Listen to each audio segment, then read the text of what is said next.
नमस्कार. स्वाभिमानी TV news चॅनलच्या बातमीपत्रात आपलं स्वागत. धुळे तालुक्यातील पुरमेपाडा येथून आदिवासी मुलीला फूस लावून पळवणाऱ्या मुलासह परिवारावर अॅट्रॉसिटी अंतर्गत गुन्हा दाखल करा, पोलीस अधीक्षकांना निवेदन.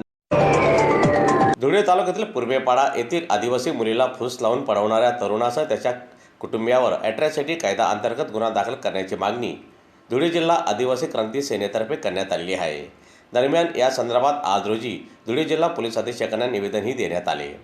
संबंधित घटनेमुळे आदिवासी समाजाच्या भावना दुखावल्या असून मुलीच्या सन्मानावर आघात झालेला आहे. अशा प्रकारच्या घटनांना आळा बसण्यासाठी आरोपी तरुण व त्याच्या कुटुंबियावर कठोर कारवाई करावी, तसेच अॅट्रॉसिटी कायदा अंतर्गत गुन्हा दाखल करून त्यांना तात्काळ अटक करावी अशी मागणी यावेळी आदिवासी संघटनेने केलेली असून त्या संदर्भात आज रोजी आदिवासी क्रांती सेनेच्या पदाधिकाऱ्यांच्या वतीने धुळे जिल्हा पोलीस अधीक्षकांना निवेदन सादर करण्यात आले.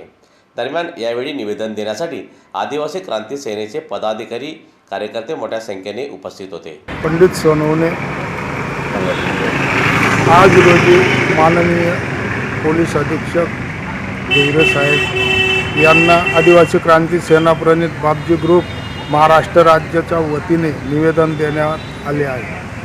निवेदनात नमूद पुरमेपाडा येथील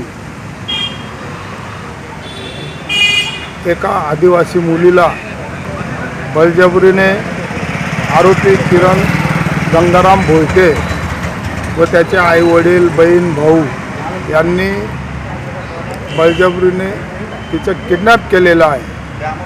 किडनॅप करून पुणे जिल्ह्यामध्ये एक बोगस संस्थेच्या इथं इंटरकास्ट केलं. लग्नाचे फोटो मुलीच्या वडिलांना टाकले. हे संपूर्ण घृणास्पद कृत्य त्याने केलेलं आहे. आणि परत तुमच्याशी जे वाकडं होईल ते करून घ्या अशी धमकी देतो.